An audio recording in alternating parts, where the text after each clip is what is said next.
Hello friends, ಎಲ್ಲರಿಗೂ ನಮಸ್ಕಾರ. ನಾನಿವತ್ತು ಬೇಳೆ ಹಾಕಿರುವಂಥ ಬಸಳೆ ಸಾಂಬಾರು ಮಾಡ್ತಾಯಿದ್ದೀನಿ.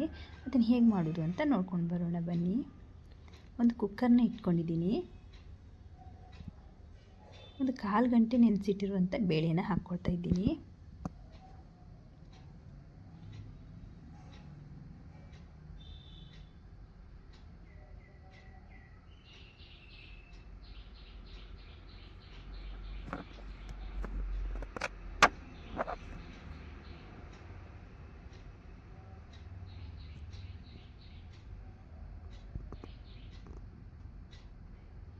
ಒಂದು 2 ಮೀಡಿಯಮ್ ಸೈಜ್ ಟೊಮೊಟೊನ ಕಟ್ ಮಾಡಿಬಿಟ್ಟು ಹಾಕ್ಕೊಳ್ತಾ ಇದ್ದೀನಿ.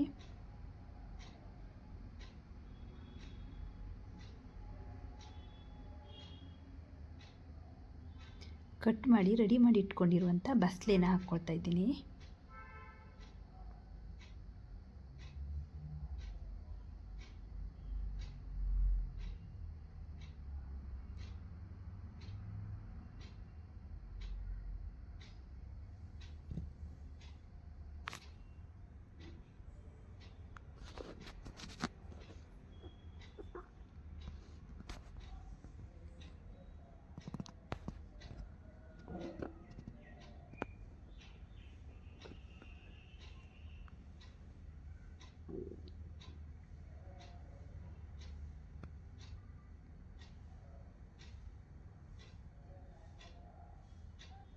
ಸ್ವಲ್ಪ ಕಲ್ಲುಪ್ಪನ್ನು ಹಾಕ್ಕೊಳ್ತೀನಿ.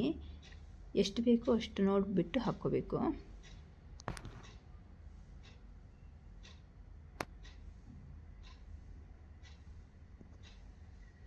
ಒಂದು ಗ್ಲಾಸ್ ನೀರನ್ನು ಹಾಕ್ಕೊಳ್ತೀನಿ.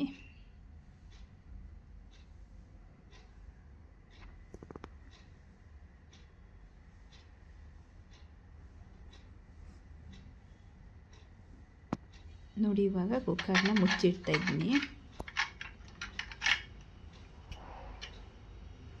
ಒಂದು 3 ಸುಟಿ ಹೊಡೆದ ನಂತರ ತೆಗಿತೀನಿ.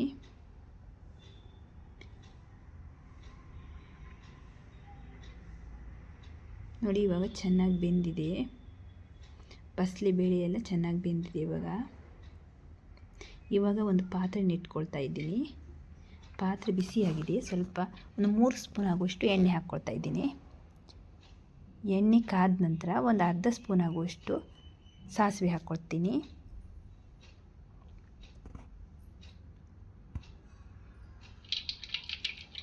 ನೋಡಿ, ಇವಾಗ ಸಾಸಿವೆ ಸಿಡಿತಾ ಇದೆ.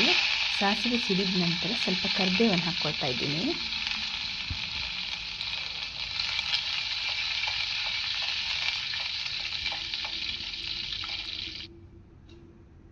ಒಂದು 2 ಮೀಡಿಯಮ್ ಸೈಜ್ ಈರುಳ್ಳಿನ ಕಟ್ ಮಾಡಿಬಿಟ್ಟು ಹಾಕ್ಕೊಳ್ತಾ ಇದ್ದೀನಿ.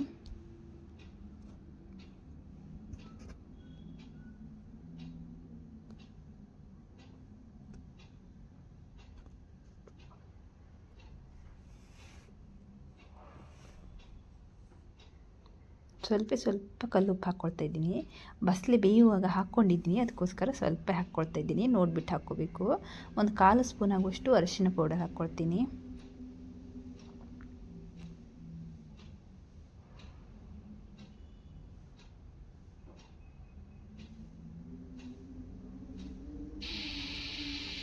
ನೋಡಿ, ಇವಾಗ ಬೇಯಿಸ್ಕೊಂಡಿರುವಂಥ ಬೇಳೆ ಮತ್ತು ಬಸಳೆನ ಹಾಕ್ಕೊಳ್ತಾ ಇದ್ದೀನಿ.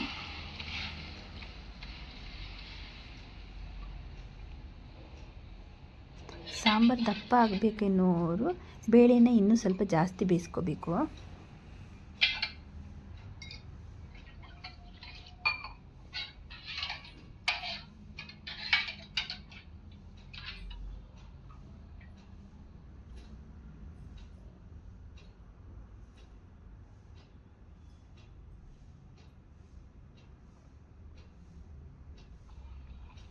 ನೋಡಿ, ಇವಾಗ ನಾನೇ ಮನೆಯಲ್ಲಿ ರೆಡಿ ಮಾಡ್ಕೊಂಡಿರುವಂಥ ಸಾಂಬಾರು ಪೌಡರ್ ಹಾಕ್ತಿದ್ದೀನಿ. ಧನಿಯಾ ಮತ್ತು ಜೀರಿಗೆ, ಕಾಳುಮೆಣಸು,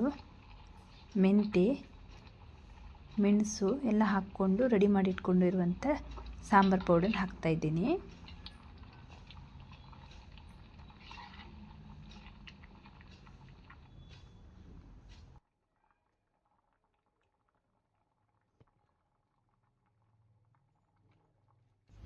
ಇವಾಗ ಬೇಳೆ ಹಾಕಿರುವಂಥ ಬಸಳೆ ಸಾಂಬಾರು ರೆಡಿಯಾಗಿದೆ. ನೀವು ಒಂದು ಸಲ ಟ್ರೈ ಮಾಡಿ ನೋಡಿ, ಚೆನ್ನಾಗಿ ಬಂದರೆ ಕಮೆಂಟ್ ಮಾಡಿ. ನನ್ನ ಈ ವಿಡಿಯೋ ನಿಮಗೆ ಇಷ್ಟ ಆದರೆ ಲೈಕ್ ಮಾಡಿ, ಶೇರ್ ಮಾಡಿ, ಸಬ್ಸ್ಕ್ರೈಬ್ ಮಾಡಿ. ಧನ್ಯವಾದಗಳು.